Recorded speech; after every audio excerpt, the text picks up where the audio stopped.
Hello, everyone, and welcome to the Cantata stream early access check-in, release, post-release Q&A feedback session. I am Kyle Cookstell of After School Studio, lead developer and creative director and stuff, and I'm joined joined with Karis, who is our community manager. Say hello, Hi, Karis. Great how to you have you doing? here. I haven't been on one of the streams yet. This is kind of wild. Oh, you have it. Whoa. No. Well, welcome. Karis has a face and a body, not just Mhm. a disembodied voice, but it's just going to see me for now. Rogue and Mark are currently actively working on the game, and so we just got me. But the great news is that this is is this the first stream since the game has been out in early access? I think so, I I think think it so is. because we did one right before release, but Mhm. now we are fully out. I should have prepped this a little bit earlier. We are fully out on Steam, and you can go and add and buy Cantata right here. Is if you just click this really big green button right here, you can buy Cantata right now. You could stop watching this stream, go to Steam, and you could just say buy, and you can start playing. And all the things that we're going to talk about and show off today, you too can have access to that by just clicking just right here. I mean, I can't make it any easier. It's the biggest, greenest, but I guess there's this one. This one is a good one too. You get all Modern Wolves games at a pretty nice discount. Shout out to Astronauts, Necronator, Rogue State, Cosmocrats, Mecha Jammer. Real good stuff. Oh, there's Cantata. Why is our icon so small over there in the back? But you can buy Cantata right now. We did have a launch discount that is now gone, and we'll probably bring it back at some point over the course of the early access period. But yeah, Cantata is now available on Steam, and so all the stuff we're going to be talking about, you too can experience and play however you want to inside the game, and then join us on our Discord forums, everywhere else. But Karis, what can you tell the Yes. people what the plan for today's stream is? Well, basically, we just kind of want to respond to like everything we've seen since the game went out into early access. Because like Yeah, we've had like a flood of reviews, which thank you for everyone that has reviewed the game so far. We've also had a ton of feedback, which we've been sorting through, and the team have been working on. And like we just want to tell you our thoughts. We also want to answer some questions that we keep seeing coming up. Yeah, so it's a whole bunch of that stuff. I think Carl also wants to go into some tips that we're going to share yeah. with you guys. Because there's a few things that maybe aren't so obvious that we just want to highlight for you. So you're going to go away from the stream with so much knowledge and new advice to share with your friends. That's the plan. All that great stuff. Yeah, yeah. So Mm. I think we're already starting getting some questions in the chat. Lightning Twister 95 says, "I've been looking at the game files to see what mysterious things they hold." Yeah, you can definitely find some stuff if you look in there. Um, we do pack it up, so it's sort of hard to extrapolate. What else we got? Joke's on you, I already bought it. You could buy another copy, give it to a friend, because we're going to have multiplayer eventually, and you want to play with people, don't you? Lightning Twister also already beat the first 3 chapters. That's amazing. That's so great. Um, yeah, exactly. Virus says we'll buy it for our friends. Avalon Monon's already got 10 hours. Sheesh. Lightning Twister is 37 hours. My God. Ain't nobody need no discount anyways. This is great. Half of that making a map. Yeah, great. Yeah, so yeah, people are excited about it. So yeah, so like as Kara said, we're gonna kind of answer some questions, go through some stuff. It's the structure is a little open. We're also live on Twitch, YouTube, and Steam. So anybody who asks anything anywhere, only the Twitch chat's gonna show up on the stream. But if people are watching on YouTube, Karis is watching stuff there. So if you have questions, we can answer anything there. But I think the first thing we wanted to do, Karis, was get through talk about some reviews. Is that true? Yeah, so I asked people very nicely if they would leave reviews so we could like talk about them. Because like there's some things that people are like, oh hey, we love this thing. And I just want to say thank you for leaving them. But also there's some things that people have been like, oh, slow gameplay. That's kind of came up a little bit, and we kind of want to chat about that too. Slow The gameplay. first one, In my yeah, we'll get to it. We'll get to it. We'll get to it. So like the first one that I really wanted to show off is absolutely mad. I don't know how to pronounce his username. But this person has 105 hours in Cantata. It has not even been out 2 weeks yet, and they have a hundred. That is insane. That is wild. Like, I won't go into like reading this like entire thing, but it's really cool that like they're saying that like they're not like usually someone that plays like a ton of strategy games, and yet they're really enjoying the game, which is just like that is so cool to see. And it's something that we've seen in like a fair few reviews where people are like, oh yeah, this isn't usually my kind of game, but I'm still enjoying it. Because we were just like pre-launch, we're like, how are people that don't usually play this kind of game gonna like approach this? Especially because it doesn't look like most strategy games, right, Kyle? So like Mm-hmm. that was definitely something we're thinking about. It's also kind of neat to see that they came back after they hit 100 hours and they're like, this game rules. They're like Like, there aren't a ton of guides, BTW. but yeah, they're like, there's not a ton of guides, but they're like enjoying figuring it out, which is really nice to see because like we do plan on having tutorials for like individual factions, right? Yeah. I think That's that's part of our roadmap, which we can talk about maybe a little later. But I think we do want to add in some tutorials for basically each faction, sort of as like a mini, either as like a little mini campaign or just kind of like simple thing.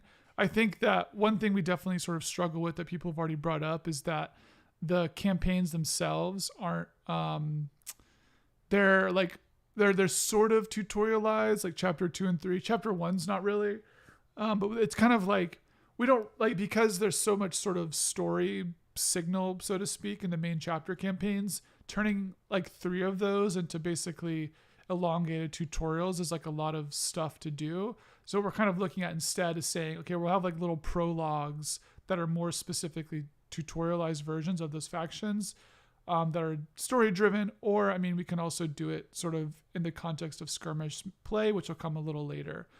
So doing something where there is some a little bit more guidance, so it's not just like there will be more stuff that'll teach you how to play versus having to kind of like fumble around. Yeah, but like this was so cool to see, and just like I just wanted to highlight it as like the first one. It was also just like right at the bottom. He's like, "Oh, I finished all the campaigns so far, and I've realized that I set myself up inconveniently." Which is like, yeah, that is the hustle of this game is that you replay it because you're like, "How can I organize these things more tidily? How can I do this better?" That's like the fun of the game, right? Um, Yeah, but also like because it's a turn-based game, you have a chance to stop and smell the roses and look at all of your options. Like how lovely is that? down here, yeah.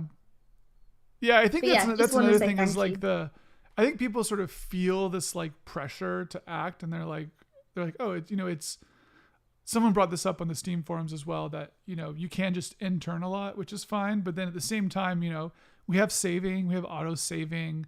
It's not like an Iron Man game. Like if you want to play for 20 minutes and really make sure every turn is done to its fullest, and then you save and quit and then come back in later, like that's totally fine. I think people shouldn't feel a pressure, especially in the campaigns, to have to like really just kind of blaze through turns. Like I think that we typically, I think the to get 3 stars on chapter 1, I think if you beat it in 60 turns, that's like a 3-star ranking. So that means like you could beat chapter 1 in like 30 or 40 turns.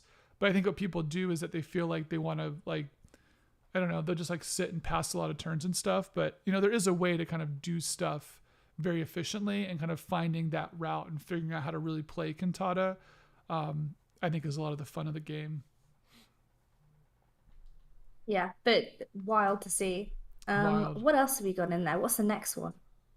1.2 hours. Listen, I mean, it's hard to beat, it's hard to follow the 105-hour review, but any positive reviews we get are great. So thank you for everyone who's also leaving positive reviews, no matter what your playtime is. We appreciate it. I think Um, this one was from launch day, so I think that's why, they've just kind of like yeah, dipped in, it seems. But wow, like those two things combined, yeah. um, is pretty crazy. Were like either of those specific references that you were looking at when you were making Cantata?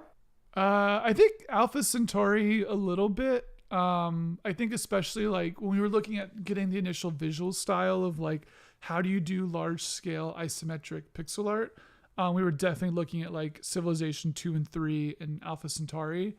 Um, Mm. I had read Saga. I read like a fair amount of Saga, but it definitely wasn't like top of mind. I think when we were initially working on it, we were looking sort of more, a little like more kind of like traditional, not traditional sci-fi, a little like weirder sci-fi. Like I would, people have mentioned like 70s sci-fi cover art stuff, or what's this, Mike Mignola, which I actually didn't know. I was looking at other people that were probably looking at Mike Mignola. But yeah, I mean, Alpha Centauri a little bit. I think like Cantata's always been a weird thing because it's sort of this tactical strategic game. It's not really a 4X, but it's like kind of a 4X. So there's only sort of so far you can go with something like Alpha Centauri where we can kind of approach some of that stuff, but we're kind of picking and choosing things from that game to add to Cantata. This actually relates to a question someone asked on the Steam forums a while ago, which was what released games are really like Cantata? And I was sort of like, well, it sounds like so narcissistic to say this, but I don't think it I don't think it really is. But it was like really there's like nothing. Like this sort of large scale tactics, base building logistics thing, like there are parts of that exist in other games like Alpha Centauri, where they mentioned Wargroove, someone's mentioning Factorio, but really this kind of like specific intersection of these things is like pretty unique, and that's kind of the reason that we wanted to make this. But I think definitely like Alpha Centauri was kind of in the mix for, I think especially like tone. Like Alpha Centauri is kind of the only Civilization-ish game that I think has done like story progression really well. Maybe Stellaris. I think Stellaris is actually doing a really good job now.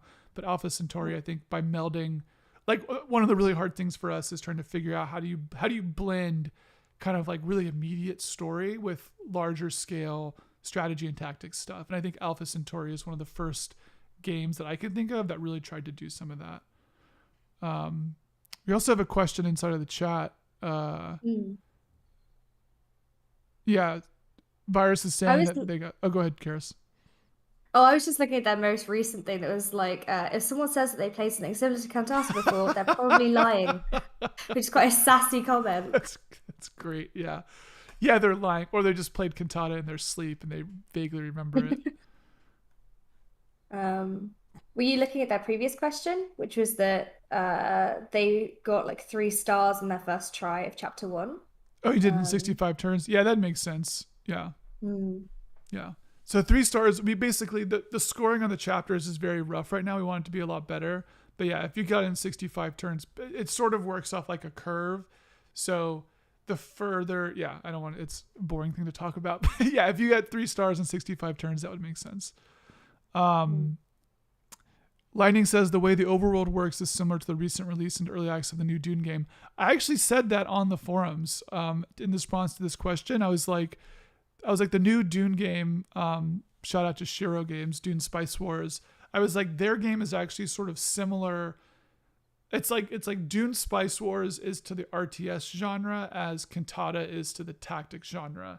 Like they're kind of using, they're thinking in a similar direction, but kind of taking it in the real time direction, whereas we're looking more in the turn-based thing. But I do actually agree that I think the new Dune game is while not the same, it shares similar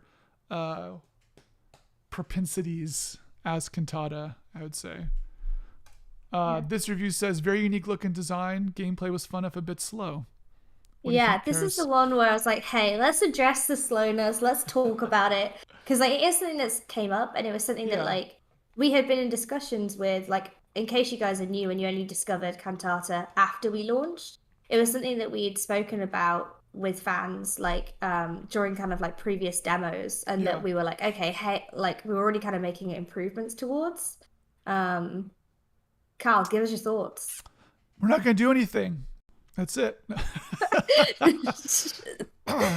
Yeah, so I think like, so we have some bigger changes that in the works that we might talk about. If you were actually, we do, I don't know, Karis, it's every 2 weeks or so, or every week there's like a feedback session in the Discord it's just on the Discord, where players are, they can talk to Karis, talk to me a little bit about just their experience playing the game and stuff they want. And on that session this past week, I mentioned some of the big changes we're thinking about doing. I won't go into that deeply yet because I want to get through the rest of the stream. But on the point of slowness, there are some things we're looking at that are kind of bigger solutions to, I think, kind of remedying some of that slowness. But the other thing that we're working on is that I don't remember who first brought it up on the Discord. It was, I want to say it was a few months ago even, but we're looking at basically adding in the ability to make your units be AI controlled. So it's sort of like queued movement, like you would expect in a game like Civilization, but basically something similar to where if you click a unit and you click a distant destination, that unit will kind of continually move towards that destination without you having to do it. Because I think the maps are big, but all told, if you took one unit and moved it from like one side of the map to the other, you could do that in like, I don't know, 10 turns, maybe 10, 15 turns. If you're moving like the full max distance, I mean, it depends on the unit, obviously. But I think the tedium or like some of the slowness comes from the fact that if you have like 4 units, you're trying to march across the map. That's like micromanaging, 8, or what's that? It's like, you'd have 4. If you have 4 units, you have to click them, click their destination, which is 8 clicks, click their surge destination, which is 12 clicks. And that's just to move this line forward. So it's on the roadmap to do multi-select and stuff. But the first thing we're doing is that if you select a unit and select a distant destination, it will basically kind of go on like patrol and kind of move towards that position without your input. So what that allows you to do is that you kind of start queuing up stuff and have people just kind of arrive to places that you want them to arrive to. And then that way you can kind of focus on just what's happening on the front line. So instead of having to be like, okay, I go back over here and like micromanage this over here and then go back, like, and trying to get rid of a lot of that sort of busy work. So there's some stuff in there. Other slowness things I think are, it's some of the bigger stuff we're sort of looking at to fix that. But it's never going to be like, we're not going to do something where we just give everybody like giant movement ranges or something just to make it like faster. So we're looking at kind of better ways to control the game that kind of make the slowness go away. So I think it's something we're kind of always fighting against. I think especially because as we take a game like a tactics games that typically play slow and put it on a really big map, we're just kind of always going to be fighting against that. So ideally we make it faster. It's never going to be a real-time strategy game, right? But we can make it sort of feel real-time with stuff like queued movement, with stuff like multi-select, and just giving people like easier ways to achieve the actions that they want to do. Yeah, so I guess that's kind of it. Is that like just to let you guys know, we are aware that this is something that people are talking about, and it's never going to be a quick game. Like it's never going to be like that. Yeah, it's a That is not turn-based the aim game, of right? Yeah. Cantata. But like we don't want it to feel tedious for people, or that turns are going by without them We might having to do something. Someone mentioned on like adding like turn timers to multiplayer, which I think could be interesting, but I don't think we'll Mm. ever implement turn timers in like campaign. Like it's supposed to be like, armpit hair stroking thinking while you're doing stuff versus just like speeding through, so We should put that on the Steam page. armpit hair stroking, good. I was Thinking. trying to think of like armpit hair Yeah, stroking. um Paul Myers says the game's perfect, ship it. Sounds good.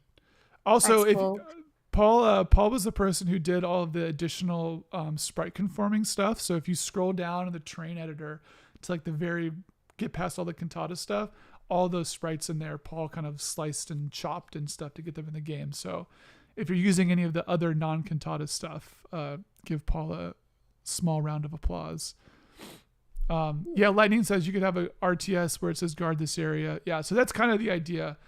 Basically, it allows you to put your own units on AI and kind of control their behavior a little bit, which will be sort of cool.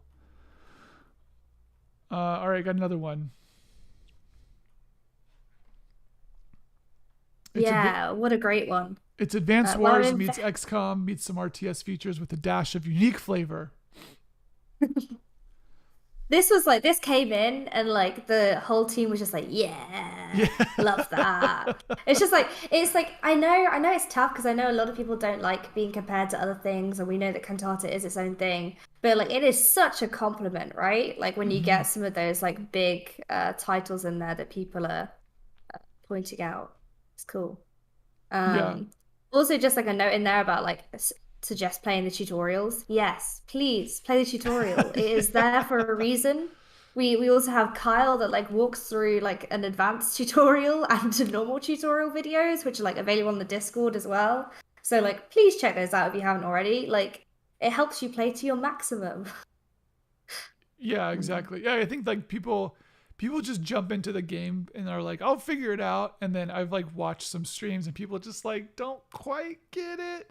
Or they like there I think there is an issue in the tutorial right now where you can sort of sequence break the end of the tutorial in sort of like a weird way. And I think what's happening is that people are breaking the tutorial and then and not doing anything and they just like quit out and so they miss all the other stuff. So we're working to like Mm. fix that. But yeah, I mean, play the tutorials. They're pretty short.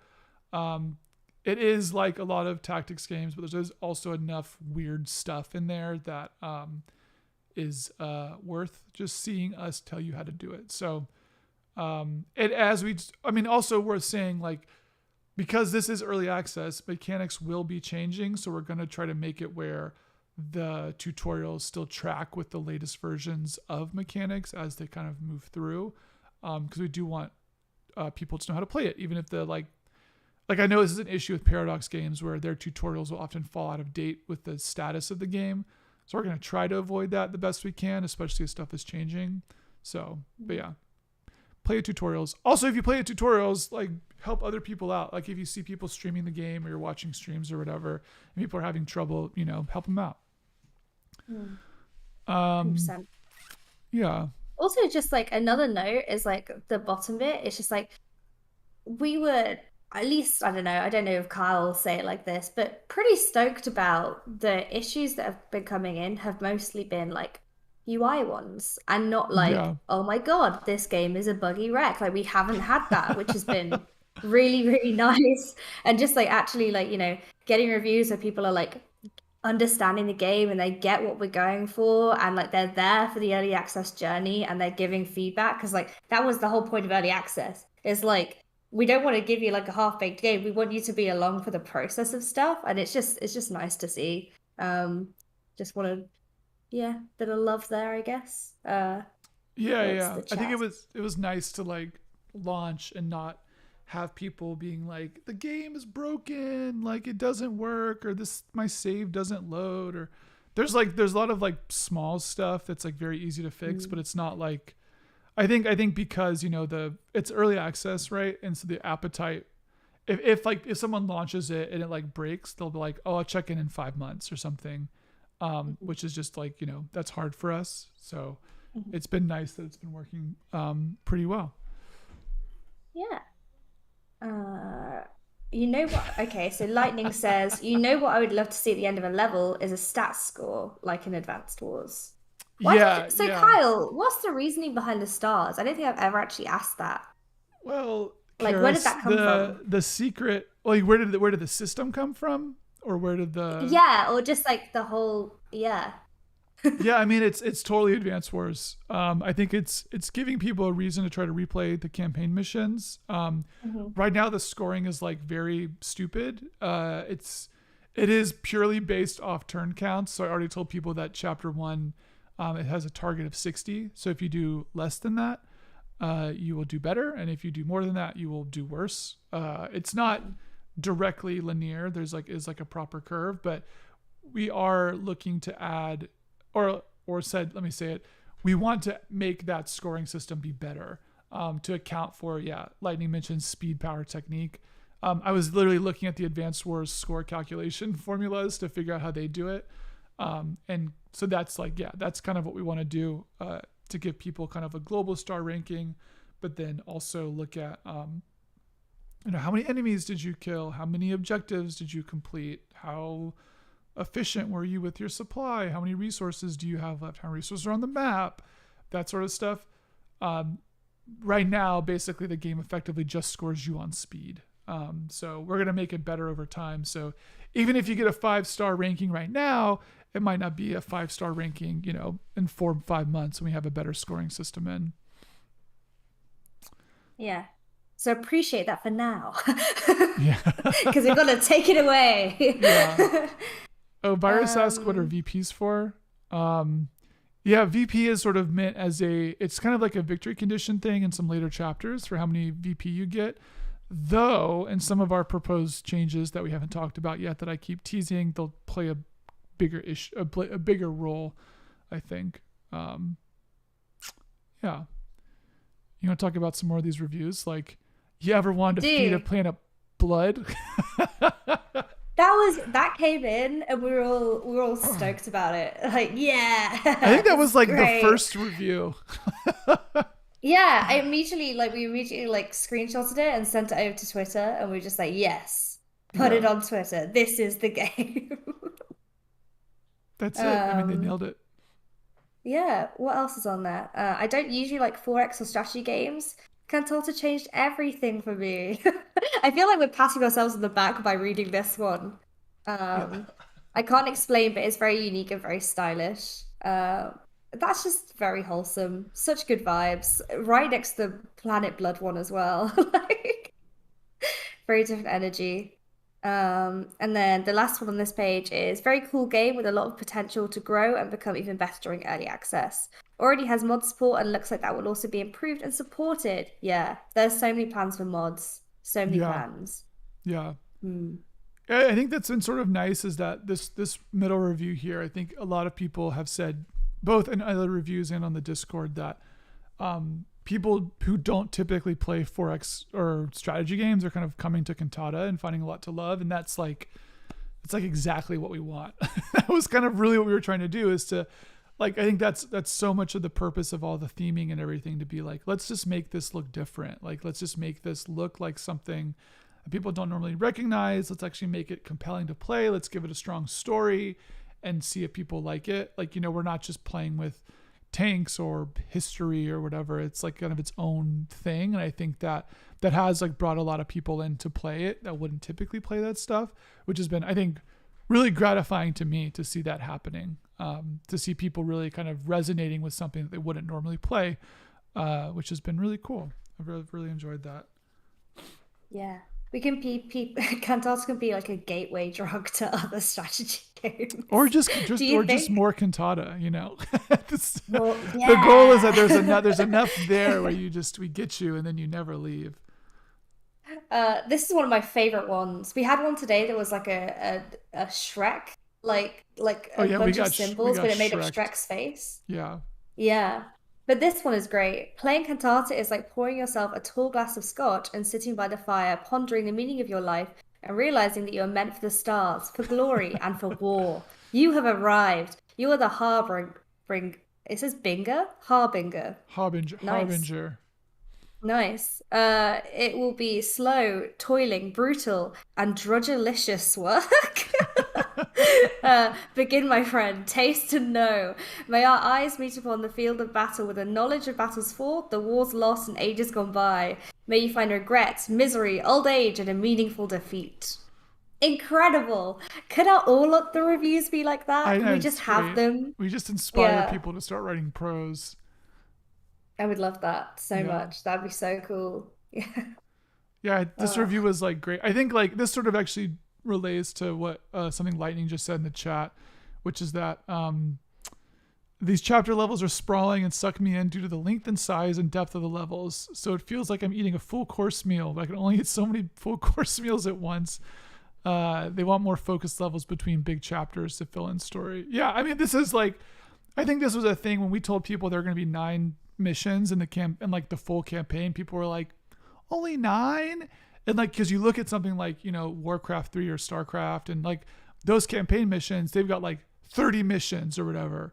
But the thing is that all of their missions just kind of like recycle all the same terrain and like recycle a lot of the same units, and like they might have like a few story bits or something.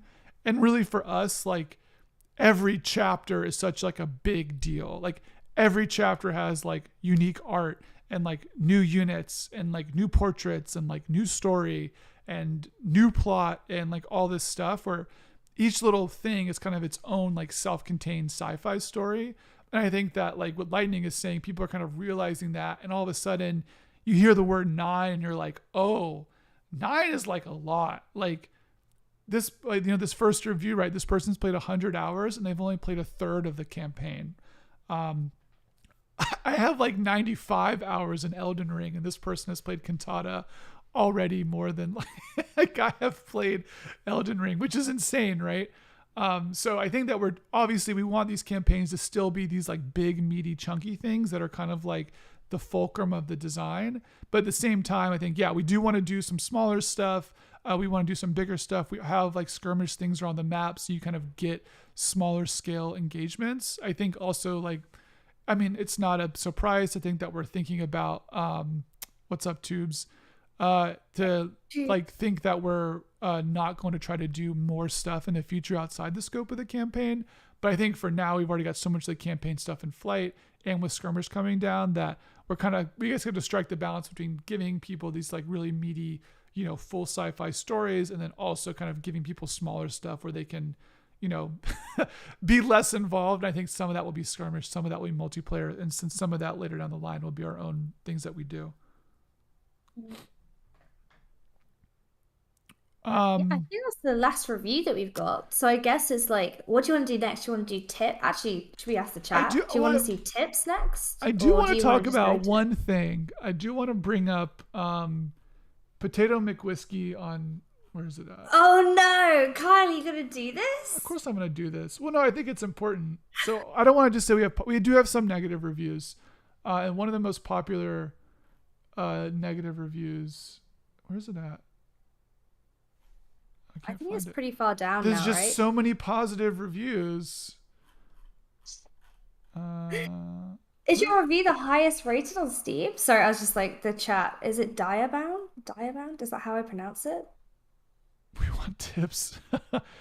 Yeah, so Potato left this like, I just want to bring it up because I think that so they left a negative review on the game, which is, fine. It's We will say if you feel they're a negatively cool about the content game, creator, right? yeah, we love Potatoes like Civ stuff.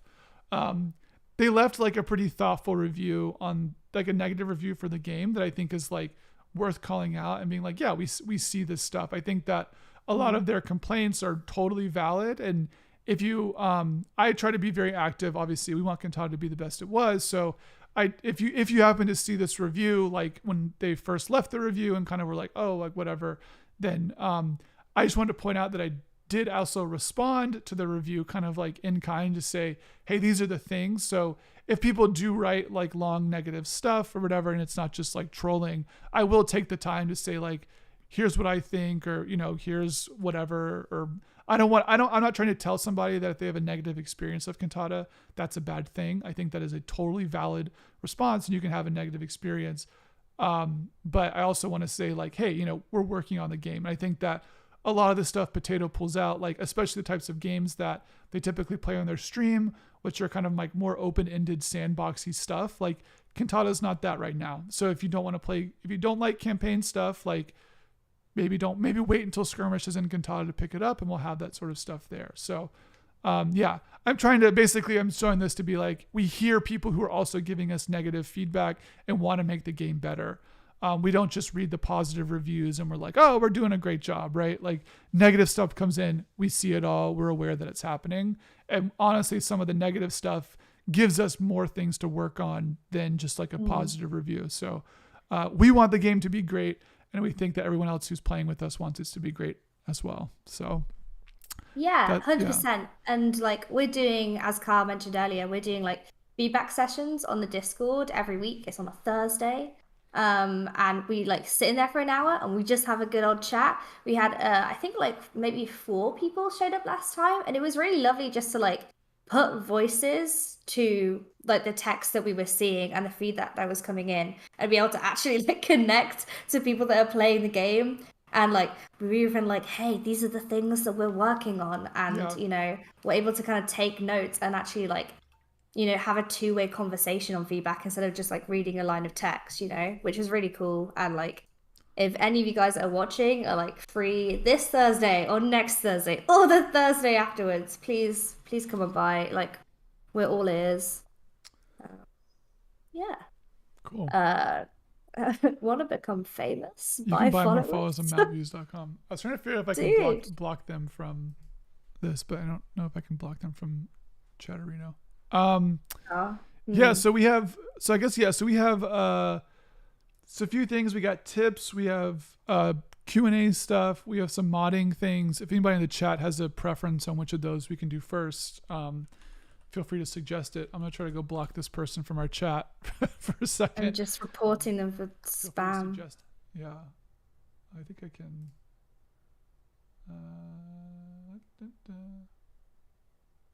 There you go, banned. Nice. Get out of there.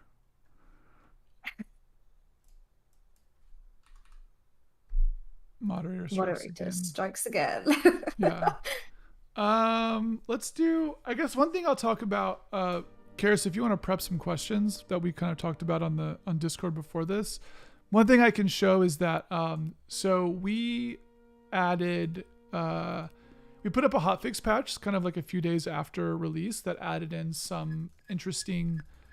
I think it was mostly hotfixes, but we did add in one feature that I want to call out on the stream, which is that. So one kind of issue right now. I'm gonna turn the audio down. One like issue people had was that it was hard to figure out and tell what units had moved after like a certain point, or who had acted, because you had to basically select them and see if stuff was highlighted or whatever. What we did is that we actually added in this. So this is, you can activate this by pressing the E key. And what this does is that this actually gives you an overview of all of your units to see kind of who's done what at a given point. These numbers are from left to right: health, someone's ability to attack, and someone's ability to move.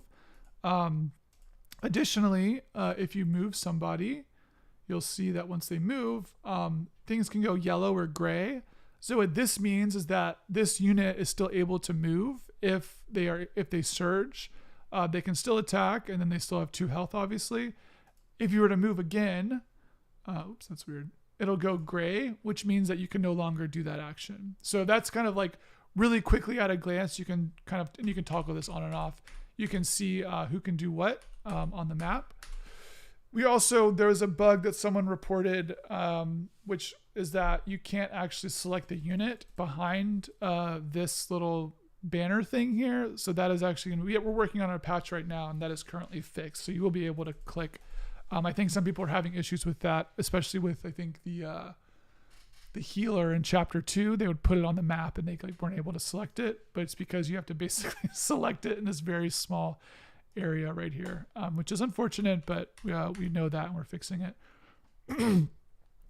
One other thing that has come up a few times that's sort of related to this is this is in like the bigger gameplay tips thing we can talk about in a second, but it's not going to change, which is that if you press tab, tabbing allows you to switch between units that can still attack or move. So if I press tab here, you can see that I can switch between these units.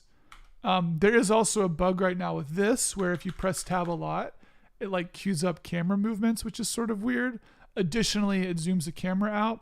All that stuff is also fixed in the next patch. So when you press tab, it'll immediately go to the next unit. It will also keep the same zoom level. So if you're zoomed out and you press tab, it'll stay zoomed out.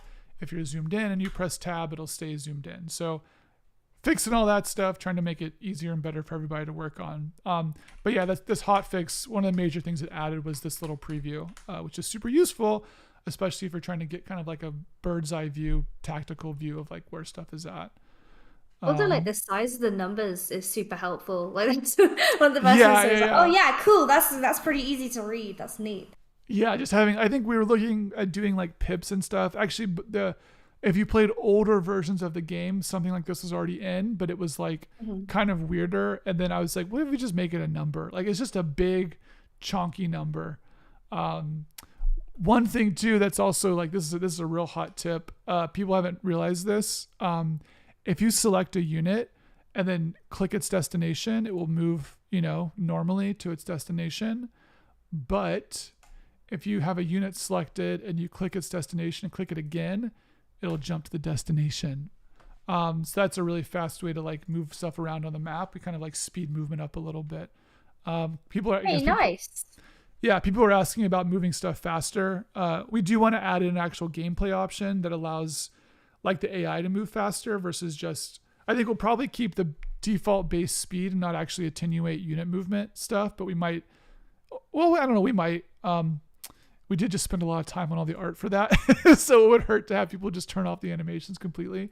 But yeah, so you can basically double click your destination and you'll kind of warp to the final area.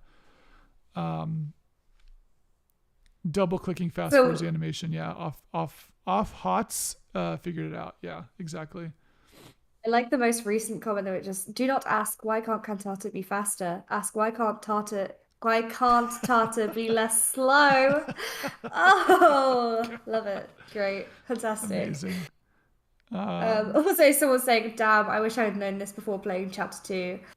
Yeah. We got tips. We We're got here for so many that. tips. That's over here. We do. Yeah. Lightning says a simple solution could be only showing things if the enemy can see it. I don't really know what you mean. One thing we do is that we do skip animations for invisible enemy units. So if you can't see an enemy, like when I end my turn here, if the enemy is moving, you can't actually see it move. We just auto move it to the final destination. What we probably do though is that we might add like a little movement slider for like base movement that makes it where, because one thing that's annoying is that even if you can fast move your units, the AI still does the same movement speed for every unit that will be visible. So making their movement be a little bit faster would probably be fine. Yeah. Oh, another thing that came up as part of that first hotfix patch was we did fix the graphics settings. So I guess one thing now this pause menu is up. In the new patch as well, the pause menu will work on smaller resolutions. So if you're playing on a screen that has a less than 1920 by 1080 width, we'll scale the pause menu. I know this is a big issue for people who are playing on Steam Deck, even though we don't technically support Steam Deck. But people who are playing on smaller laptop screens, we weren't scaling the pause menu. So now the pause menu is scaled. Additionally, as part of that, there was a bug where if you access the graphics panel, it would sort of like change your screen. Now, the graphics thing, you can actually select your resolution without anything happening, and you can also select your display mode here. And these settings also won't take effect until you click apply. So that's all in there now, and you can it works like way better. Were there any other setting stuff that came up? Let's have a look. I know that basically just wanted to talk about what's going on with scaling and resolution stuff, because that was something that we like on launch day. We were like, aha, okay, because everyone was trying it out on everything at the same time. Yeah. And we're like, oh dear. Yeah. But yeah, it's something that you put into that hotfix, right? And then you're also putting some more stuff into the next thing. Yeah, so I mean there's a few things. So one is that the pause menu scaling will be fixed on small resolution, so that's one fix. Another thing is that there was an issue that people who had smaller resolution screens weren't able to actually adjust the UI scale because the setting for that right here would be kind of like off their screen. But I'll just call it out, which is that, so if you look at kind of like how big this UI is relative to my screen size, setting this UI scale option, like I make it a little bigger, actually changes the scale. So that makes that stuff bigger or smaller. So like you can see the thing is bigger. So that's been in the game, but people with small resolutions were having a hard time accessing that setting. So that is in. I know one thing that's come up that we're not working on quite yet, because it's more of an issue just with really big monitors, is tooltip scaling. So what you'll see is that even if I change the match UI scale to be bigger, the tooltips are still the same size. So we do want to add in, actually, maybe we'll do it. I don't know. Basically, the tooltips sort of need to have their size scaled as well. So the tooltips right now are sized independent of the actual match scale, just because you make your UI fit the width of your screen, you don't necessarily want your tooltip to be the same size. So we'll probably add an additional setting that's like tooltip scale or whatever. One thing that I think it was Moonstone on the Discord. Also, Moonstone, if you're watching the stream, thank you. You've been providing so much good feedback. One thing they mentioned was having the ability to have a tooltip be in a locked position on the screen.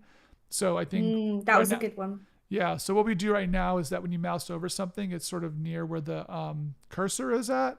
They were suggesting that you could basically have a setting where if you mouse over something, the tooltip just sort of like pops up like anchored like over here or whatever. That way it's kind of doesn't necessarily get in the way of stuff that you are doing. So we're looking into stuff like that as well because I mean it's even just it's a really basic issue where if I have this tooltip here that's pretty big and there's a unit like right kind of east of me, when I mouse over my conscript I like don't see that unit, right? So having the ability to kind of pop a tooltip to a side or something would be really nice. Do you feel like this is just a personal note that the team deserves a lot of credit for what you're trying to do with accessibility and like even when I first like checked it out and I was like, oh, this is launch build, this is so cool, like let me see what you got going on in that. You had so many things for UI and you were already kind of thinking about that stuff. Yeah. And I guess that's just the thing of like with these strategy games is that it's tough, man, when you're looking at that screen for like hours on end, and you're playing in this longer form and you want to have all those details. It's hard to get that UI and UX stuff correct. Yeah. But it is something that like you guys are thinking about a ton and that we've been seeing lots of feedback on, and we're listening to that. And we're trying to see what we can do to like mesh it all together pretty well. Yeah, I think that's kind of been one of the I think like kind of that review that brought up, right, mentioning that people don't someone who didn't normally play 4X or strategy games is really interested in Cantata.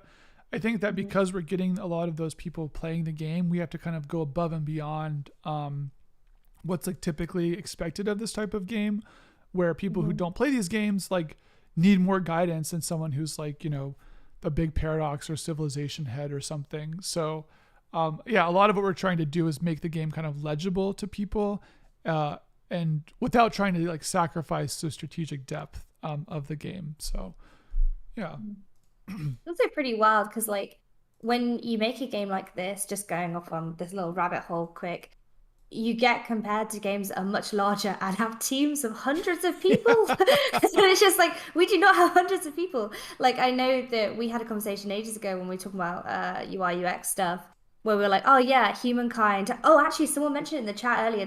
They were like, it'd be cool to have like a wiki in the game, and it was something that you and I, Kyle, spoke about ages ago. And we're like, oh, that would be so cool. We'd love to have that in there. yeah, Kind of the same way that like humankind has that kind of stuff, but it's just like it's a big task, man. Like, and yeah. I that's mean, like something we're that like, like three people, right? Like it's three programmers. yeah.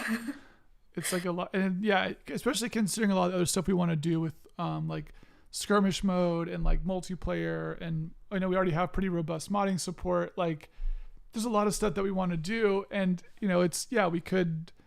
It's always a push pull between like adding in more of these features that people want versus like fixing stuff versus like UI UX. Like everything is only very important, so Mm. it's always a struggle. Um, Lighting says, I feel like the way you get alerts can be more useful. A lot of it is obscured. Yeah, the alert system is sort of a continual, like, difficult thing for us to sort of understand how it can work best for people. We did start doing things where we collapse alerts now. So, like, when you get attacked, it'll tell you, you can, like, click this and it will tell you, like, oh, this rickshaw was attacked. And then so you can see like, oh, it took a damage or whatever. And then there's also like a similar thing for spotting enemies. I'm honestly unsure like how useful this stuff is. It almost feels like it'd be better for it to be on the map itself, but we're working on it. Yeah, so this little section of the video is basically reviewing some of the stuff that we were doing, or that got pushed out as part of that hotfix that would have been easy to miss. Yeah, any I guess we can talk about sort of general questions. Karis, I know you had some that you pulled from the Discord, but also if other people have specific questions about the units or the factions or any of that stuff, we can talk about, any of that. Yeah, if anyone has any specific questions, put them in the chat. But I just wanted to highlight some small ones that we just keep seeing again and again. Like in reviews or on the forums, just like midway in between paragraphs and stuff. Mm-hmm. One of them we already addressed already, which was that like people, scaling and resolution probs. We're already on it. We're on the case. We're dealing with it. Um, Also, like how long is the gameplay? We kind of addressed this a little bit earlier. Mm-hmm. Whereas it's like it seems like people who have gone in and been like, oh, you know what? I'm not really a campaign kind of person. They go in there Mm-hmm. and they feel like there's not a lot right now, which is kind of wild because we're like, we put on the Steam and we put in, the roadmap that right now we have the 3 chapters available, right? Yeah. Um, and and they're chunky chapters, they're big maps, and putting replayability into those, and you know, so how many hours would you say right now, Kyle? Each of those maps. Let's get it on the record.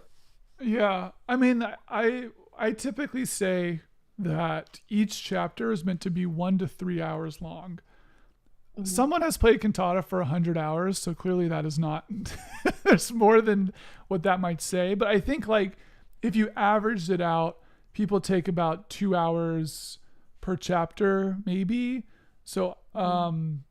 but I mean, it's a real toss up. Like, so you could say 6 hours. You could probably say like 6 to 9. I think people often will do the chapters slower than what I expect them because they don't know the map, so they're not necessarily pushing forward really aggressively.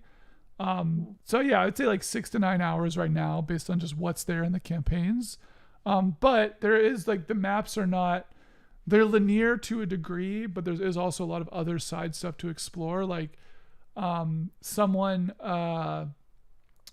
we actually got our first fan art, or maybe the second piece of fan art of this Venator named Red Maw, which is like that's like a side story thing. I think in chapter I don't know if it's chapter 2 or 3, honestly, but like you could play it and not see that. So there is like stuff on most areas of the maps. So if you're really spending your time to kind of explore things, it's possible that you like miss that. So there is like if you take your time, there's like a lot to see and do. But yes, I would say like 6 to 9 hours plus. But again, clearly looking at reviews, there's people who have anywhere from 10, 12, 30, 100 hours in the game right now. So Mm. there is obviously more than that in there. And that also doesn't account for modding at all. So we again just to drill this point, and I'll say it on every stream. All of these campaigns that we're playing on, these are literally made in the modding editor that people have access to right now. If you buy the game on Steam for $25, so that stuff is like theoretically right. You could literally just build another campaign that's as big as what we do here. People obviously probably aren't going to do that for now. But it is there. So the scale and kind of flexibility is there. So if you really want to get really into the editor, it's right there, and you could spend limitless hours on some of that stuff. Yeah. So to quickly summarize that, it's about 6 to 9 hours of gameplay currently in the game, with many more hours to come. And then you have a whole editor there to make your own chapters and play around with if you would like to. It's kind of crazy though, because when we had the feedback session last week, we were chatting to people.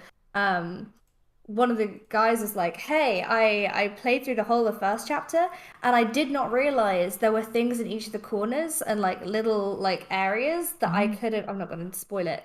Um, that I could have checked out, and then they just saw them, I guess, the second time round, maybe, or that like someone had mentioned it to them, and like, oh, I better go check that out next time. Which is kind of neat to hear. I think also like somebody else is saying like I'm trying to get through the third chapter right now, but I haven't completed it yet. Because these are kind of chapters that you can kind of like dip in and out of. It seems like there's not when you say 3 chapters, it doesn't sound like a lot, but it actually is quite a lot of gameplay in there at the moment. Um, Yeah, and then yeah. So yeah. Go ahead. Sorry. now I was just gonna say that's that question.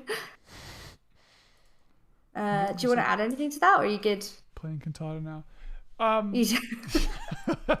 no, yeah, I think that sounds about right. Yeah, and then I mean it's worth saying too the other we already have versions of the other 6 chapters that are pretty far along, so it's not like we're starting from scratch now. So some of that Mhm. stuff will start to like filter out. I think we even say on the roadmap that the chapters are coming later. Do I say that? Let me I believe we do. check. You got to bring it up. Roadmap. Yeah. Okay. So yeah. So in phase 2, chapters 4 through 6 are coming in. So it's not like we're starting that stuff now. That stuff is already happening, and we're kind of Hmm. what we wanted to do, right, is kind of get people's initial feedbacks on the campaigns and maps like as is before we kind of put all that stuff out. Because if there were like huge issues or whatever, then we obviously wanted that stuff to be resolved before we just kind of put all the chapter campaigns out and like made it sound or made it like just play poorly. So Yeah. yeah. My next question is, how does region control work? This came up quite frequently. Yeah. Kyle, give us a lowdown. How does Yeah. region control So okay, work? so I will explain region control, and the issue with it, just at first off, that I think is difficult for people is that it varies a little bit per faction. So in the tutorial, you play as you play as the human faction effectively, and the human faction has the. I guess I'll just go to chapter 1. The human faction exerts pressure through placing flags. So what pressure does is that basically any unit has the potential to exert pressure, but based on the configuration of the faction, only certain stuff does. So in the human faction, um, only the banners exert pressure. I think actually the Anusaya might exert pressure as well. I forget off the top of my head, but you'll be able to see. I think this was actually added in the hotfix. If something exerts pressure, it will be listed inside of its tooltip. So like the HQ. Oh yeah, the HQ. Here we go. So the HQ I can see here exerts 15 pressure. Um, Also worth noting, which I think people know, we have nested tooltips. So if you don't change your settings and you have it on the timer mode, this little orange thing kind of going across the top of a tooltip is the lock meter. And then once it's locked, you can then mouse into the tooltip and then mouse over other stuff in the tooltip to get more information on it. So if you want to figure out how something works, you can often mouse over anything that's underlined. I also put it on mouse click settings, so you can lock a tooltip by pressing the middle mouse button, which is a little bit faster. So if you want to read specifically more about pressure, it's in the tooltip there. But also, if you mouse over something, you can see that this exerts 15 pressure. So the way pressure works is that a given region, and I'm going to press R here, which gives me a little bit, it's fine. Um, excuse me. Regions have effectively like pressure thresholds for capture. So if you know what a plurality is, that's the way it works.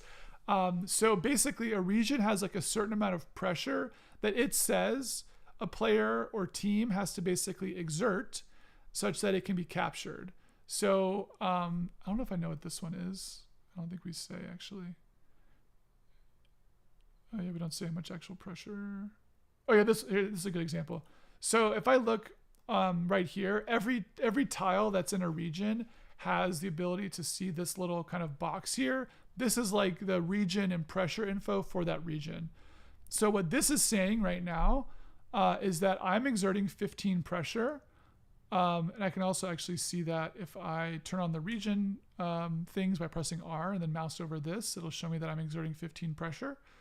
And what this is saying is that because this is green here, my team owns this region and we're exerting 15 pressure, basically. If this far left one was lit up, that would mean that it's an enemy owned region. And then if this middle one is lined up, that would be neutral, which you can see here. So what this is showing me in this neutral region is that I'm currently exerting 0 pressure, which is this number here.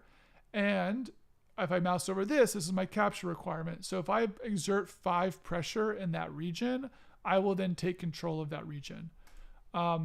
You can see this kind of shakes out to be a little bit more complicated when you actually mouse into these guys. So this is a player-owned region or an enemy-owned region over here, and I have a little bit more information.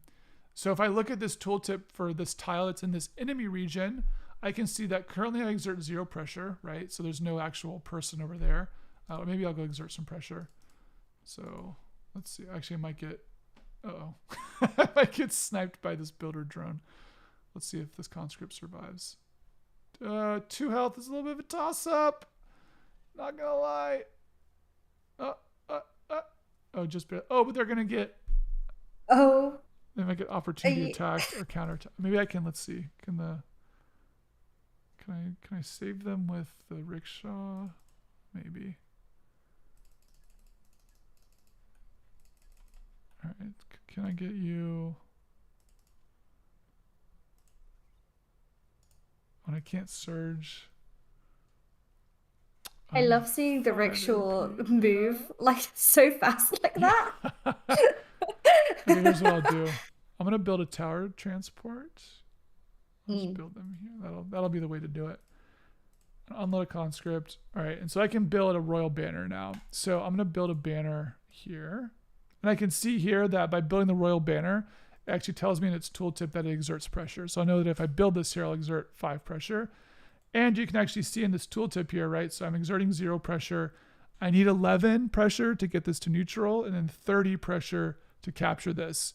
The reason for that is that the machine faction, I'm pointing on my screen, I guess it's this way, or I can just show over here. In chapter 1, there's those heart buildings here. They exert some of their own pressure. So not only, so regions aren't just like, oh, it's just me exerting pressure.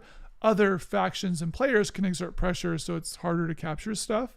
So here I can see that, so I need to get at least 11 pressure to bring this to neutral. The benefit of some of that stuff, right? Like if I bring a captured region that a player owns or an enemy player owns, I bring that to neutral, that then also removes their ability to act on the fact that it's captured.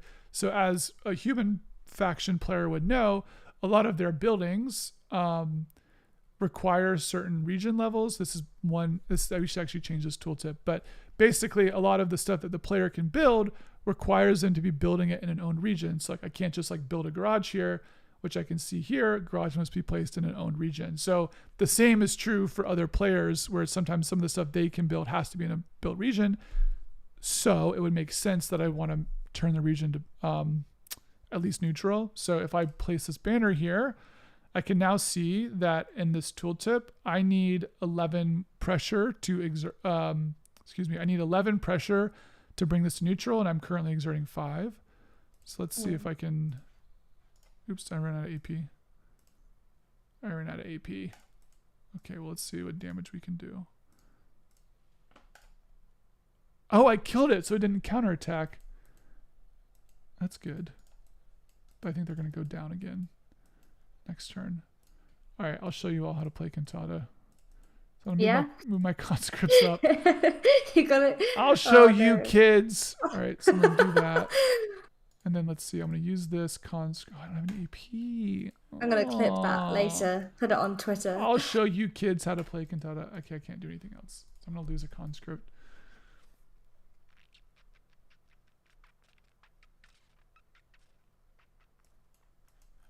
All right, let's get some building stuff going first. So I'll do that, and then I'll go over here, and I'll capture this region. So I can see here in this region that I'm currently exerting 0 pressure and need 5 to cap it. So when I build this banner, the region has now turned to my control, and I can see here as well the little banner turn green. In doing that, I now unlocked infrastructure slots on the space, so I can now actually build my garage. Let's build it pretty forward. Like here. I'm not getting enough engines from this, probably because this isn't actually producing enough to go out to that. So let's actually... I like how we were like, let's just show them how to take over a region. Like, oh no, we have to build out the entire supply. This is the game. The Big Bang, yeah. I can't place any more of this because it requires it's like our action economy is well tuned. You're like, oh no, I have to play by my own rules. I have to play by my own rules. I don't actually know if the builder drone will. I wonder if he'll chase the tower transport. No. Oh, it will. What are you doing, little guy? Okay, so then let's see. Place another banner down. So now I have 10. Okay, so I'm 10 to 11 right now. So if I place another banner here, I will capture. Oh, this region will go neutral. So this will go from enemy owned to player owned. Boop. There we go. So now it's captured. And if I look here, I can see that I have 15 pressure and I need 15 more pressure to capture it. That's actually confusing because that actually breaks. That's a little weird, but we need 15 more. Was it a little weird? I'm realizing developer stuff. So the middle number we had on that when it was player owned, we were showing the total amount of pressure required to bring that region to neutral. Now we're actually showing the difference. So now we're saying you need 15 more versus 15 total. So it's sort of confusing because the 15 that you exert, you're like, I have 15 and this needs 15. Why isn't it working? This actually needs 15 more. So I need to build more banners. So you could build more banners here. I guess by doing that we learn. We learn, right? Yeah. So you could keep building banners, which is like one way to do it, but that's really slow. The real thing to do is to go take out the hearts. So let's see if I can go over here and see this. Do your worst, build a drone. Yeah, the banners do sometimes get placed next to each other. That's true. Okay, so if I mouse over this, I can see that these hearts exert 5 pressure each. So I could build another banner, but it would also be, if I took out this heart, it would stop exerting its pressure and then it becomes easier to capture. So basically everyone's kind of exerting pressure, but you're trying to kind of get above or below their threshold. So yeah, we'll make it better and easier to like understand, but that's the long-winded explanation of the deep dive. So also just from a faction perspective, the humans exert pressure through banners, and then the machines, I believe, exert pressure through buildings and some units, and then the alien faction, I think, is mostly buildings, because the alien faction buildings can be built in neutral regions, unlike the other people's stuff. So yeah, that's pressure. So take away from this that banners are your friends. Banners are your friends. Use lots of them, right? So this tooltip, the way to interpret this is saying this number here is how much pressure you have.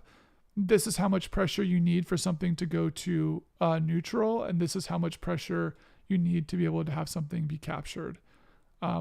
This number, the second number though, is as we see, it's kind of the wrong number.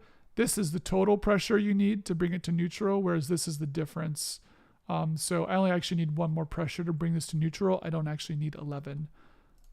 So yeah. But yeah, that's pressure. Just a small little tangent, I guess. Just a small little tangent about core Cantata systems. Yeah. So next question I have for you is skirmish when? Because the people, they demand skirmish. People want skirmish. They want it so bad. Yeah. I mean, so I think we have that. Was that part of phase 1 on the roadmap? I sort of forget. Can you go to menu and take a look? I can. Maybe I'll save the game. Just want to bring it back. I'm also aware with the issues with the save menu.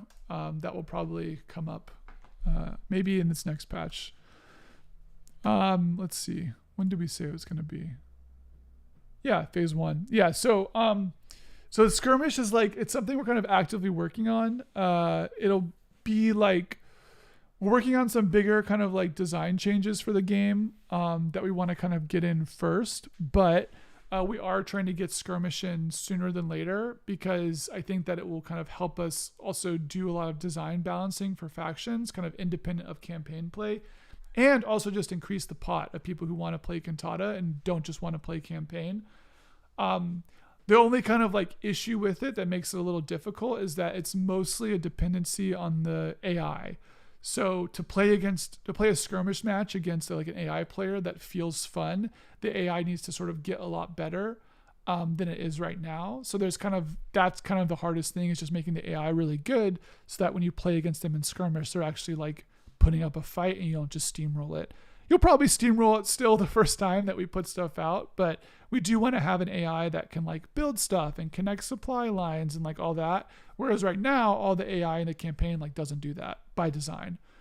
So it is part of the first phase of stuff, and it is like on the roadmap, as you can see here as we're looking at the roadmap. So soon TM, but we're a small team, so we're trying to get it, and we want it just as much as everybody else does, which is I guess another thing we're saying. Like it helps us as well, and also I personally think that I think a lot of Cantata's mechanics will really shine as part of the skirmish mode, where it's just pure like region capture, tactical movement, all that stuff. It's going to just matter way more inside of a skirmish mode than doing something in campaign.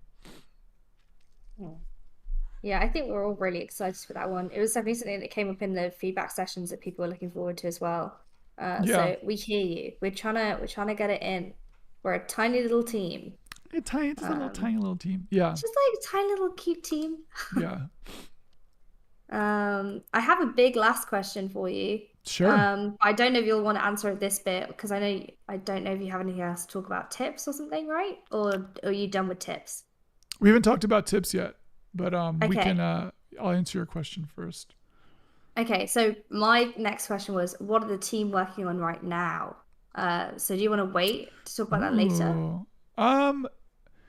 So I mean the big thing that we're working on. So I guess the current thing excuse me, the current stuff that we're doing now is a lot of fixes that were driven by community feedback. So it's a lot of small stuff. Like we're fixed.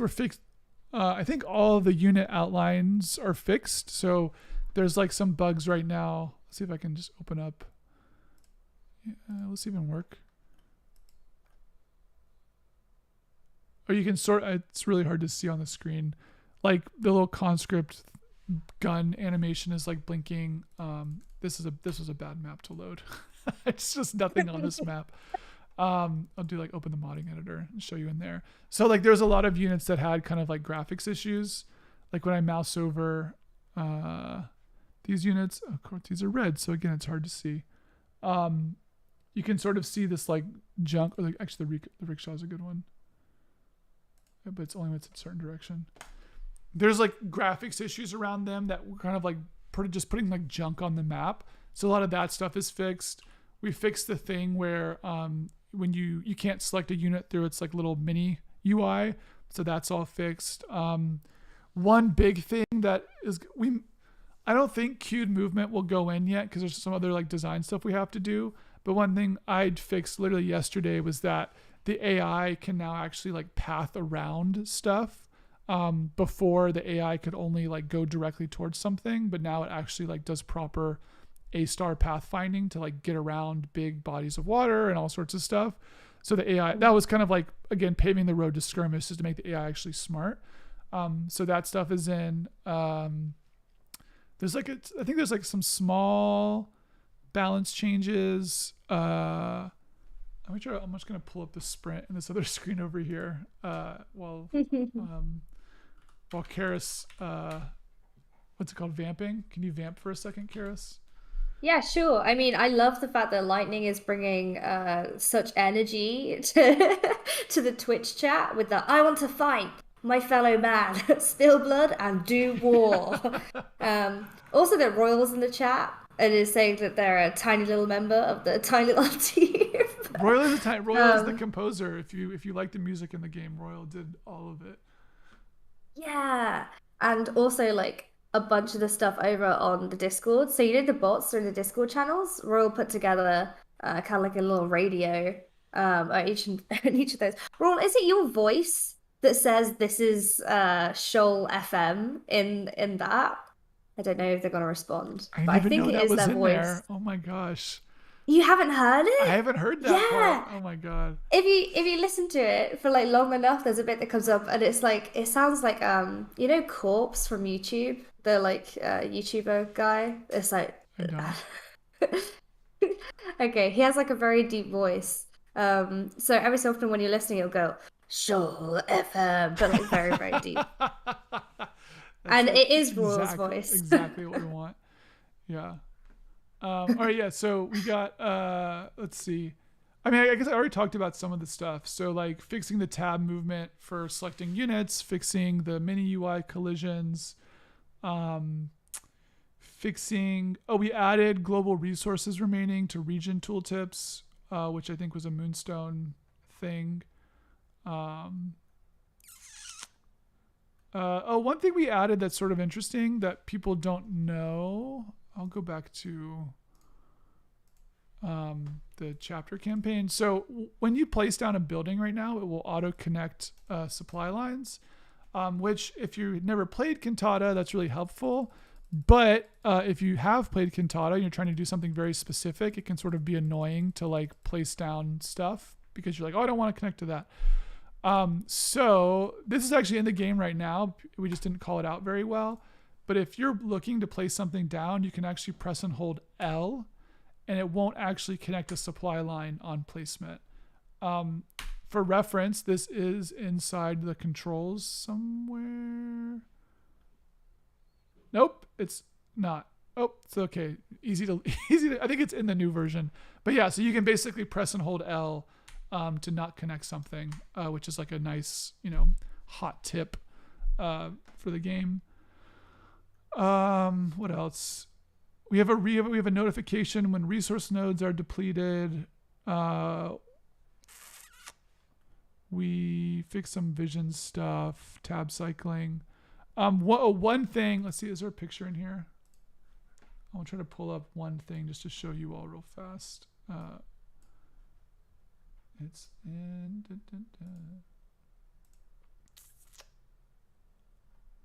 Oh, it's not. We don't have a picture of it yet.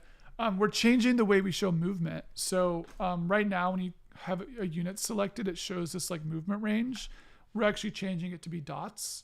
So one issue right now is that because we do this tile outlining, if there's like a lot of stuff around, or you have like conflicting movement ranges, or like you can't move in sort of very strange direction, or your ability to move is like really stymied by placements of other enemy units, it can sort of be hard to like interpret the movement range in this area. So instead what we do now is we draw little dots and we actually like animate them out. So that'll be coming in, and that'll be pretty noticeable pretty quickly. It looks great, and is also just makes way more sense, like helping people figure out where they can move. So yeah, look forward to that. And then yeah. Oh, we're fixing some tutorial stuff. So yeah, nothing like earth shattering, but just a lot of sort of small quality of life fixes and changes to kind of help people just play the game better. Some of the next patches are going to be a lot bigger in terms of features, kind of moving stuff forward. But we're just trying to kind of really nail the basics first to make sure that when we move into that stuff, it'll be a lot better. Yeah. It's exciting though. It's like Yeah, there's so much to come up with the early access, and it's just like this is from a personal point of view. I just feel like Cantata's already in such a good place. Like, yeah. and the fact that it's going to be improved upon over time is just sick. I can't wait. I'm really looking forward to it. Thanks, Um, Karis. you're welcome. You want to move on to tips? Yeah, let's talk about The some people, they tips. demand tips. Okay, so Yeah. I'm gonna post this in the chat. So I put together a forum post right before early access launch. That is this thing of tips that I'm going to show you all. So this is like a big post I put together of like stuff that's like easy to forget or miss, or like, it's things that are like good to know. We already brought up some of these on this chat, so not all of these are going to be earth-shatteringly new, but they're kind of broken into sections. We've got gameplay, 3 factions, and then modding stuff. This modding section especially is really nice if you are trying to do stuff in the editor, because we don't really call out any of this stuff elsewhere. I do want to do like a proper like modding help desk stream, so to speak, to kind of actually have have a session where we talk about specifically the editor things and answer questions around that. But for now, I've been trying to just collect things that are easy to miss here. I could just go through some of these tips real fast that are worth talking about. I'm going to actually move this to the other side of the screen so I can read it and then show off what it actually does in game. So the first one is, well, I'm not going to read them all in order. I'm just going to read ones that I think are worth calling out. So you can mouse over objectives. So I think people don't necessarily know that if you mouse over an objective, not only can you mouse over it to get some more information about it, but a lot of objectives, if you click them, they actually have corresponding locations and like ranges. So when this says scout the machine base, if I mouse over it, I can actually see what the base is over here. So I need to go figure out what's going on over there. And then also, if I click it, it will jump to that location. So that's like a really easy, nice thing to see when you're like playing a scenario, trying to figure out what to do. You can do that. Also, this little check mark here can hide objectives that are complete. I haven't completed any objectives yet, so it doesn't really matter. But if you don't want to see a giant list of your objectives as you complete them, you can uncheck that, which just toggles your objective visibility. I don't know if this is a tip or not, but it is worth noting that we do have tech trees in the game. So if you click this button next to the infrastructure, you can see a tech tree for the faction that you're playing as, which is It's a beautiful tech tree. Helpful. Yeah. Shout out to Freddie on the Modern Wolf team for building it for us. So those are all there.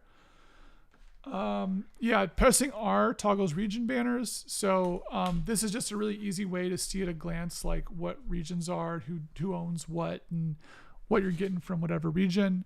Like I said, in the new patch, we're going to have the ability to show remaining resources on these banners. So if you're trying to like figure out, like up here, I know in Northern Forest there's 2 mining nodes.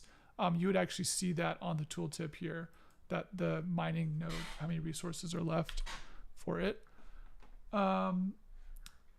You can turn on autosaving. We actually have this, there's a new setting now, I think, where this is actually on by default as of the latest hotfix. But before it used to default as off. So you can actually turn autosave on, and then you can actually set the autosave increment. So the game will autosave every some number of turns, which is just really useful. This works for both the campaign maps and any sort of skirmish map you play. So, you know, it's worth setting it. One thing we're saying about saves that will, I mean, this is every strategy game's problem, but the saves aren't necessarily backwards compatible with new changes to maps. So like if you have a save for a campaign map and then you like load it again to play it, the save is actually a self-contained version of the map itself. So you'll load off the save, but not necessarily load the scenario. So it gets weird. So apologies in advance because I'm sure we're going to mess that up at some point, but ideally it's it's minimized as much as possible. Units don't require AP to move or attack the first time. I think most people know this, but even though units can surge move and surge attack, I'm 99% sure every unit does not have an initial movement or attack cost, so everything has at least the first action free, both removing and attacking. So you can move and attack and not spend any AP.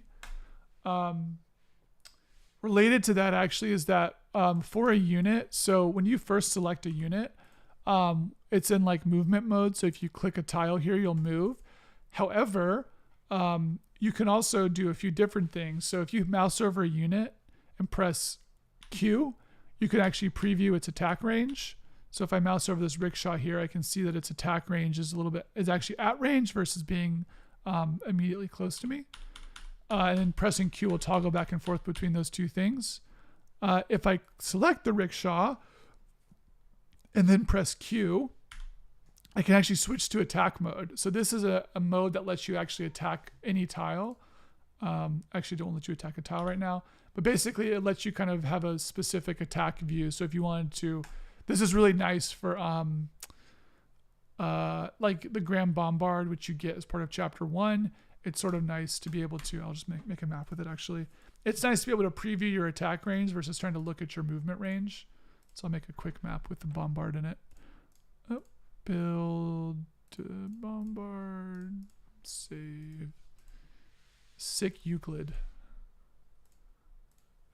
So, yeah. So if I click this and press Q, well, actually this is annoying because I don't have any vision. I'll go back again. Basically, Q lets you actually toggle between a like attack or move mode. So if you want to have finer granular control over like where you're actually attacking, especially with stuff that has patterns. That's a good way to do it. I'm just going to bring this up one more time, just finish off that tip. Here we go. So if I press Q here, I forget the bomber doesn't have a pattern. Oops. But yeah, so you can see I can actually preview its like attack and its range, which is nice. What else? Oh yeah, this is a really good one. So you can unload a unit by just clicking tiles around the unit instead of having to re-click new slots. So I think what I've seen a lot of people do is that they'll like unload the tower transport and they'll like go click an unload slot and then they'll click the map and click the next slot and click the map. You can actually, well, I can unload as many as I can unload. I'll run out of AP. So if I click one of these units, what it will do is basically for each unit that it picks, it'll pick the same unit type. So if you have like multiple different things in storage, it won't like unload everything. It will just unload those types. So if I click this and click on the map here, I can just keep clicking. It's only one to unload. Yeah. So I can unload them all like that. So I don't have to actually like click back and forth between the slots. Additionally, I'll just, give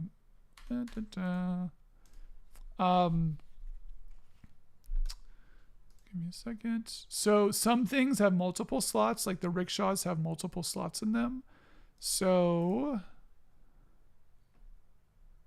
actually, never mind. I won't show that off.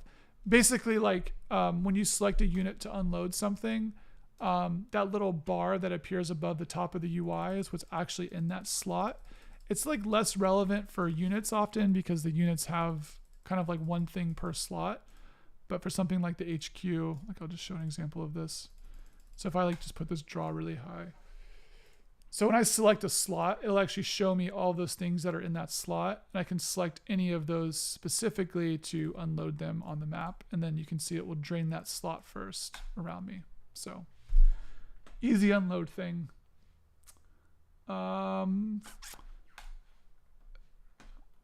Other faction stuff.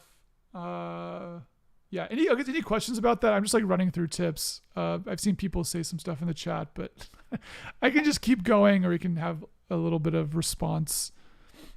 I mean, there's one message about people probably going to be more down with the editor as more improvements kind of come in with it, which isn't really on the tips topic per se. Yeah, I would say that the editor is actually very good right now. There's not a lot of, there's like some UX improvements. Oh, Lee is one of the designers of the game. You dog. What are you doing there?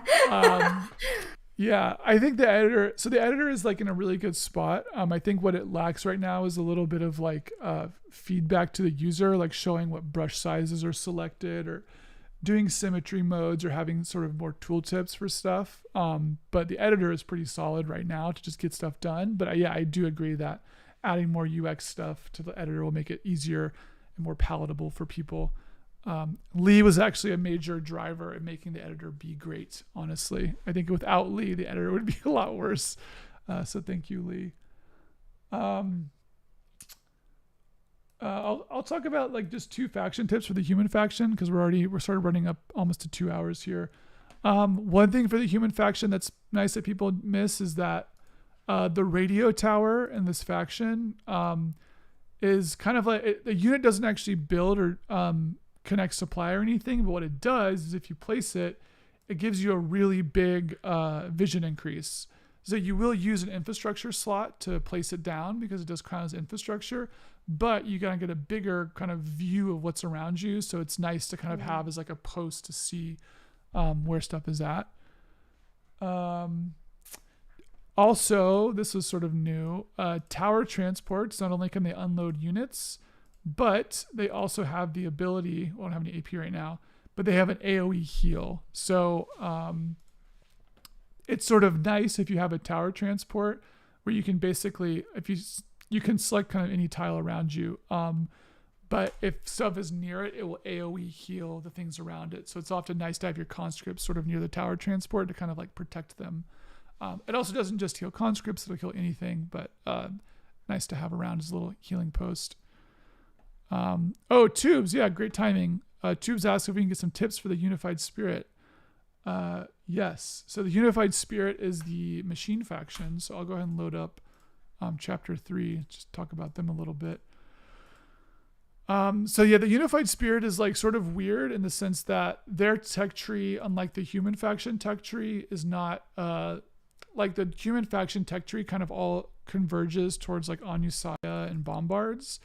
The machine faction or the unified spirit tech tree is more about specificity. So basically like every sort of building needs like every chain is like a chain of kind of 4 buildings. It's the heart plus 2 of this middle row and 1 of this row. Is that true? Oh, yeah. So basically like instead of just building one giant tech tree, the machine faction is more about building kind of smaller tech trees. They've got kind of a few things that are worth mentioning for tips. One is that every unit on the unified spirit will drop scrap when it dies, and besides the ones of course that I have here, basically all the other units on the faction have the ability to turn scrap into cherubins. So cherubins are these little units here. Also I just forgot about this. They can actually do it too. You can rename your units. That's a hot tip. And you mouse over it says So cool. glad that cool that little guy. exists. So if I mouse over this cherubin here, it can also build its own cherubin, and I can see here that it needs 2 units of scrap in its storage. So you kind of want to gather scrap around, and you can turn it back into other stuff. I also believe, other units like I'll just show on the tech tree. So this unit, like the multitudes here, that will actually turn scrap back into global supply. So if you don't have any like reason to build more cherubins, if you have one of the multitudes, it can then turn scrap back into global supply, which is nice to kind of like keep recycling. So the machines have a sort of similar thing that the people of Sun and Shadow do, where it kind of works on this recycling concept, but the unified spirit uses scrap, whereas the people of Sun and Shadow use ghosts. So so kind of like protect your scrap in a similar way. Scrap can be loaded and unloaded, so you can kind of keep it in your resources. So you don't have to get power. Endless power. Yeah. Other things about this faction. So the builder drone is really interesting. The builder drone, like this one, it has the ability to transform into other stuff. So it can transform into this thing called the wall, which is like a nice kind of mobile unit with like I think it's got a pretty big, I think it's weak, but it has a strong counterattack range. It's got the eye, which is kind of like a really big single target gun, effectively, that is immobile. So and you can't transform back into the builder drone like you can with the conscript and the encampment. And then it's got Offal, which is kind of like I think this one's actually the more like unit. It's also stationary, but has a long control range. You can basically place them on the map to kind of like booby trap areas of the map that people might move through because it has a large control range. A lot of this stuff too we want to have in one of these kind of in-game wikis, so you don't have to like watch a stream of me talking about it. But so basically like the machines have a lot of power, but their power is kind of spread a lot amongst multiple units, whereas like the people of Sun and Shadow and the Reign of Harmony and Prosper, a lot of their powerful units are kind of more specifically single units. The conscripts are weak, Anusaya are strong. That same difference doesn't exist as much, especially in the machine faction. It's more about kind of like picking the right tool for the job, so to speak. One other thing that's nice about the unified spirit that can be easy to miss is that so this unit here, the Psalm, this thing can actually build these units called verses that have a very they're very weak, but they have a very big movement range. So they're meant to be used for like mobile scouting. They're actually supposed to die after 2 or 3 turns, and that's not in yet. So feel free to abuse that for now while you can. But the idea is basically almost like little discs. They kind of like send out these verses, which is kind of nice. I don't know if I have one on the map. It took me a second. I to love build the one. names for this faction though. Cool. Yeah. Yeah, we went in a fun direction. There's even more units. Yeah, there's a lot of units in Cantata. It's why it took so long to make. You Yeah, guys steal the law stuff. That's gonna be wait till you wild. see the lore. Yeah, that's a good tease. Oh. Hmm. Um, I think people kind of get the people of Sun and Shadow, which is nice. Recycling ghosts. Healer has 2 heals, an AOE, and a single target. Um, this is just in the tips doc. Um, yeah, I'll say one thing on the editor, and then we can basically wrap it up unless people have other questions. Which is that Hmm. the one nice thing to maybe know in the editor is that if you want to build a terrain or something, let's build something we don't normally see. What we got here? Some weird brick, some dark brick. Yeah. So you can obviously place stuff like normal, like by clicking and dragging or whatever. However, if you hold one of the keys 1 through 5, you'll see it here. You can actually have a bigger brush that lets you paint on the map. So this is obviously very, Yeah. very fun to do. Additionally, the only other thing you should really know is that if you hold the R key for random, it will pick a random sprite inside this group that's selected. So if I hold R and drag on the map, you can see that it's more random. Additionally, you can use the R key with the number key. So if I do like R and 5, I can actually randomly paint really big swaths and give it a little more like um, distinct area. That's not It's so satisfying. like a brighter brick. Yeah. And then let's make something fun real fast. So then, and you can do that with both detailed terrain. Detailed terrains are like decoration, and then the base terrains are like the ground level stuff. I think there's some of these. Where are they at? And you gotta add these filters in eventually. Oh yeah, here we go. Oh, it's just ladders. We got a wall. We got a wall. Oops.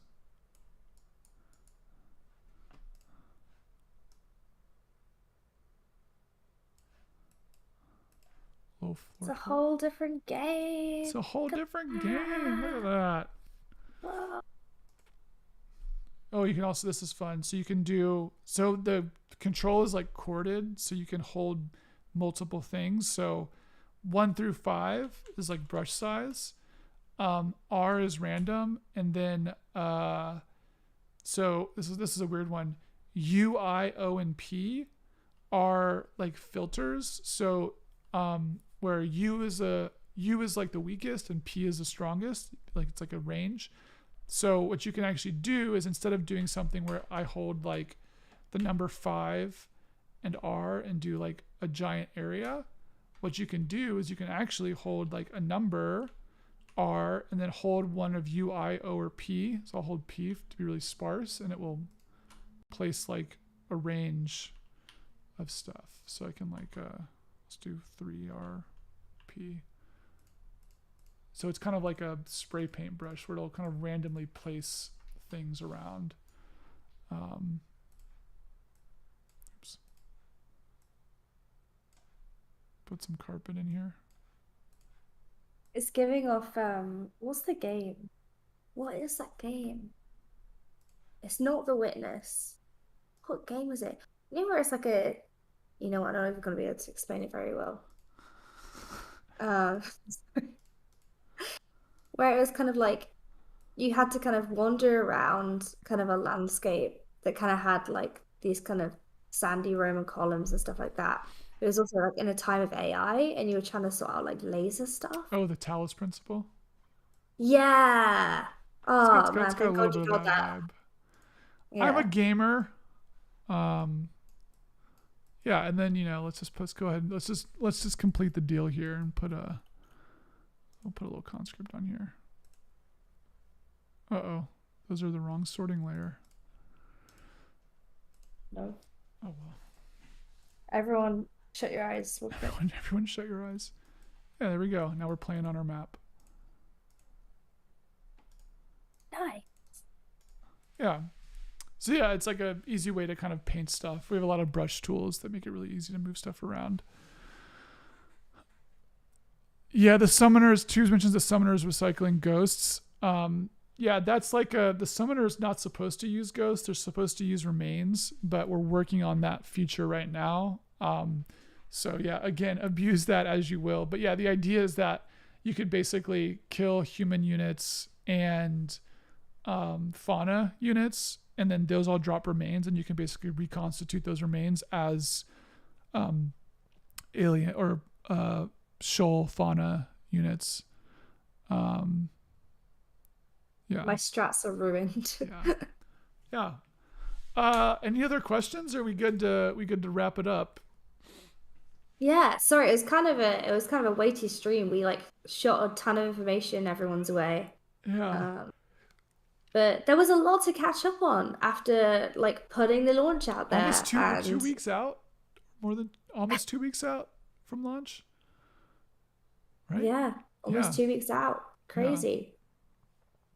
yeah. What are your plans, if any, for supporting PvP in the future? All the Big plans. question. Yeah, I All mean, the plans.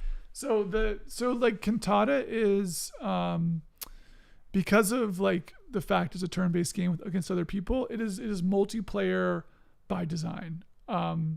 There's not like a single player version of Cantata. Like you're always playing against other players. Like the AI is just another player that's AI controlled. So for a PvP perspective, like it's gonna be all skirmish stuff, but also using the editor, you'll be able to build kind of whatever multiplayer experience you want. So you could have a skirmish that has triggers in it, or you could have a scenario map that you actually play 1v1. Or like one of my fun things I like to talk about is, you're a player, and you're playing against somebody, or it's like you have three people who are all playing kind of quote unquote against somebody, but that other person is actually more of like a DM, and you've given them the ability to spawn stuff, so they can just like spawn stuff on the map and the players can like respond to it. So it's more of like an authored story experience where one player is like acting as the DM. So it's really kind of anything is possible. And I don't say that lightly. Like it really is pretty robust. Oh, actually, the last thing we'll talk about. Sorry, now that I think about that is people are already working on mods as well. So on the forums, Oh yeah, give this person a shout out. yeah. So Lightning Twister, which is this. This might be the Lightning that is in the chat. Oh, Um, oh yeah. Okay. so they we have a modding forum on our. So we have like our normal forums, but we have like a modding category specifically. So if you go into this category, we're starting to have some people like Lightning actually submit their mods here. So we're already getting people kind of pushing stuff into the game that can like be played and whatever. And actually, I'll give you a run through Lightning. So I can actually just download this map. I've already downloaded it, but I'll bring it back. Scenarios. I'll put it in here. So I just downloaded that and I threw it in my scenario folder. And let's now. I might have to exit the game. Oh no, it's right there. Cool. Let's see if this works.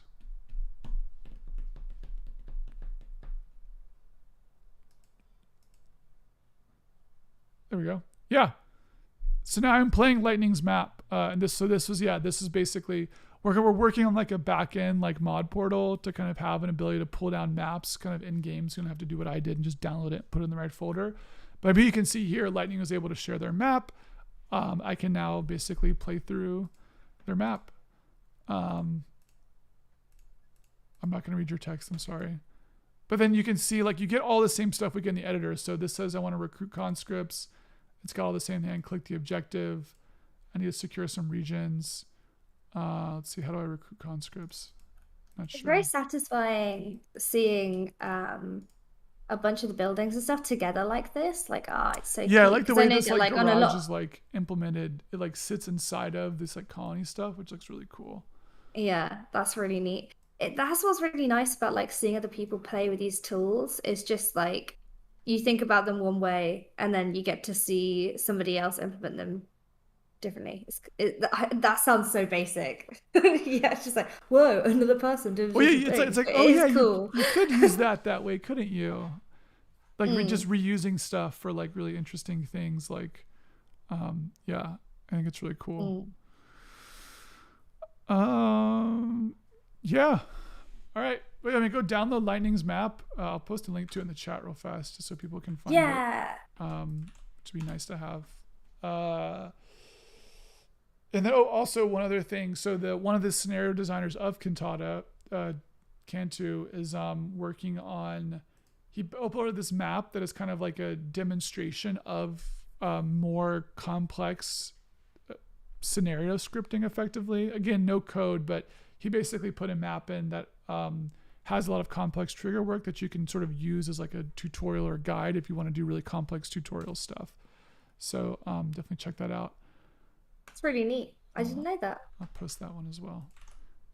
So yeah, if there's nothing else, I feel like we can wrap the stream and just say, honestly, everyone who's been here, thank you. For the people who bought the game, thank you. We are working to make it be the best it can be, and I think it will only get better. And all the feedback is really helping. Again, like we see everything from the in-game feedback form. We see everything from the Discord. We see stuff from Twitter. All that stuff is here. Let me actually just also... Is that... Oh, that's a spoiler. Don't say that loud. Yeah, I know. I messed up. This feedback form here, if you click that, you can fill it out. So we get stuff from everything. So anything people want to put up is like, yeah, Tube says after school is always watching. We are. So like legitimately, like we want to make the game be the best it can be. And if you all weren't playing it, it wouldn't be as good as it can be. So thank you everybody for playing it. Thank you for leaving us feedback. Thanks for, I mean, telling your friends, honestly, like telling people about Cantata. Like if you like this sort of thing, right? We are a small team. Having people just know that this type of game exists is kind of like what we're trying to do now. We want people to know that Cantata exists and what it's sort of doing, and showing people what's possible. So any time you tell a friend about Cantata or post about it on Reddit or whatever, it really helps us. So yeah. Like that's the whole reason we're in early access. Like I said this earlier, but it's just like we want that feedback because we want to be able to make it better, and it's so useful getting people that are fans of these kind of genres involved early on. And like this is a really sneaky thing to ask, but if you're in any Discord servers with fans like this kind of a thing, and they allow you to like post other games, give us a cheeky shout out there. That would be really nice. If you do one good thing today and you're allowed to do that, only if it's allowed in the rules of that server, please just drop us in and recommend us. Like, or at least to check us out. That would be really cool. But yeah. Cool. Thank you. Well, thank you everybody, and thank you, Karis, for joining the stream. And we'll probably stream again in 2 weeks, maybe. We'll see. And then otherwise, yeah, we'll be around obviously on Discord and everywhere else. So until then, thank you everybody so much for watching, and we will talk to you all next time. Peace. Yeah.